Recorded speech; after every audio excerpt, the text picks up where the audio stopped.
Is SpaceX the most important private company on Earth? That sounds like a hype question, so let us make it harder. Not the most famous private company, not the most valuable private company, not the company with the loudest founder. The real question is this: if SpaceX succeeds, how many industries does it force to reorganize around it?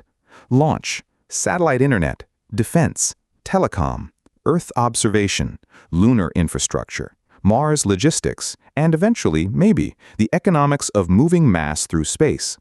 That is why SpaceX is not just another rocket company. It is an infrastructure company disguised as a rocket company. And for investors, that distinction matters, because rockets are exciting, but infrastructure is where durable power lives. The simple version of the SpaceX thesis has 3 layers. Layer 1 is Falcon 9. This is the operational machine.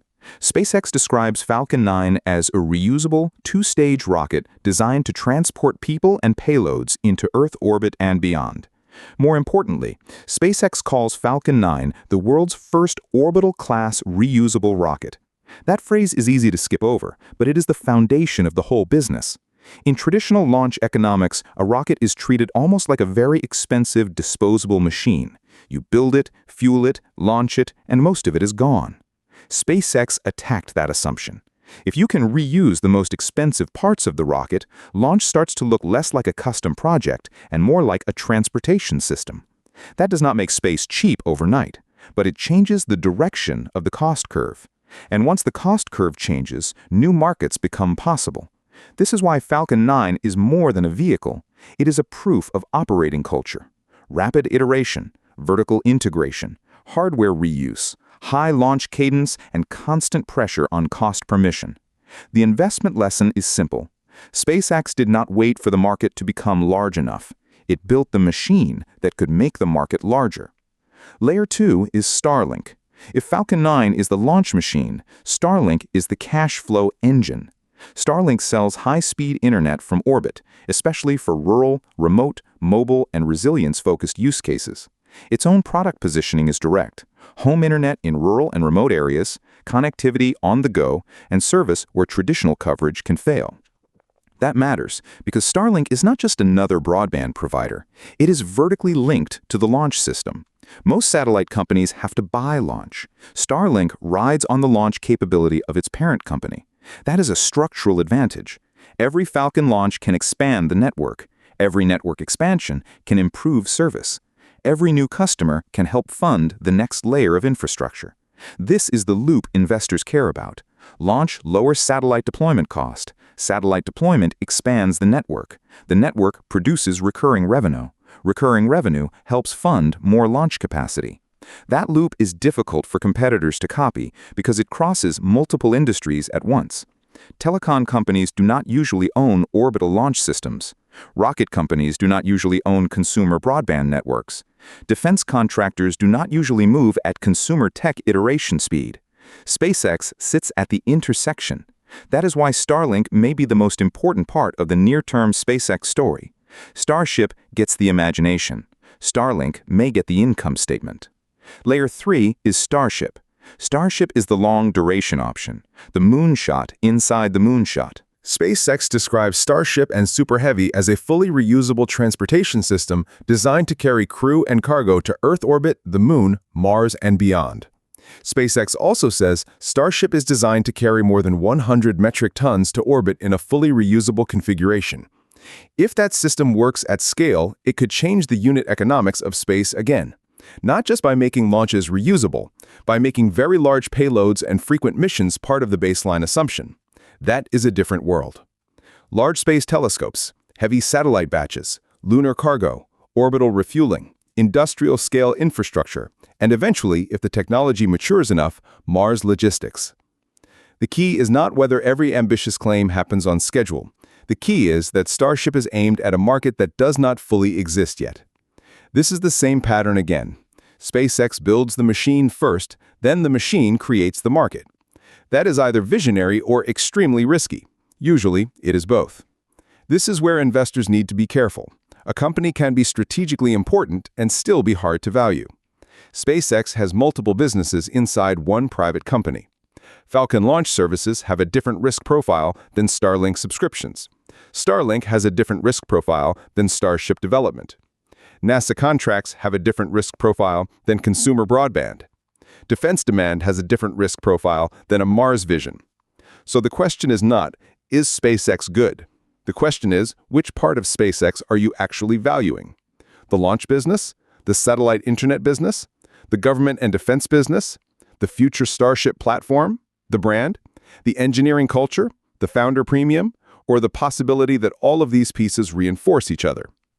That last possibility is the important one, because the best version of SpaceX is not a collection of separate businesses, it is a flywheel.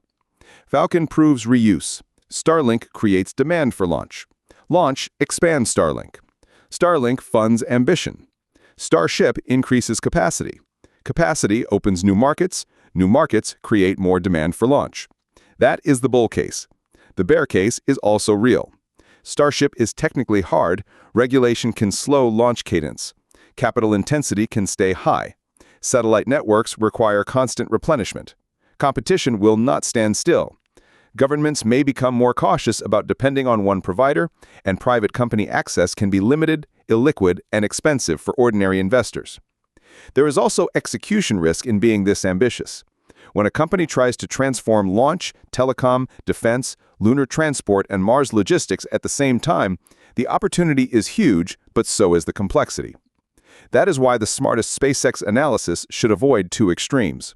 One extreme is pure hype, the idea that every futuristic possibility should be valued as if it has already happened.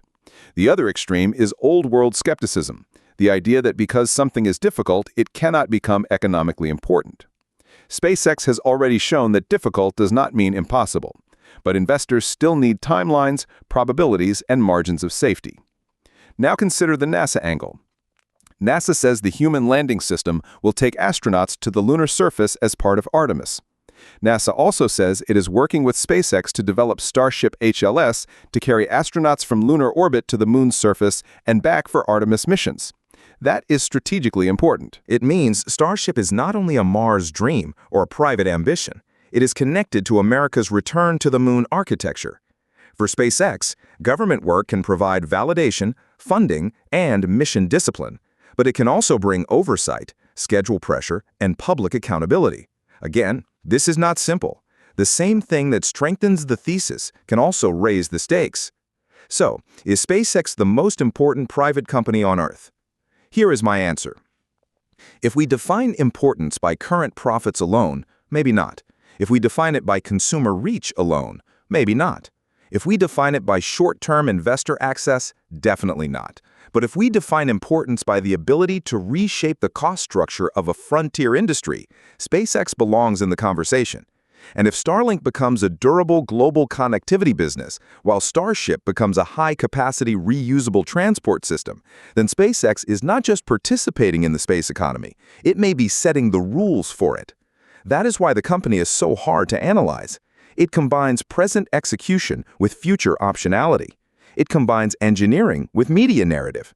It combines government contracts with consumer subscriptions. It combines infrastructure economics with science fiction scale ambition. Most companies give you one story. SpaceX gives you several stories at once. For this channel, that is the opportunity. We are going to separate the stories. What is real now? What is still speculative? What would have to be true for the valuation to make sense? Where are the risks? Where is the market missing the point? And how can ordinary investors understand SpaceX without getting lost in either hype or cynicism? My starting framework is this.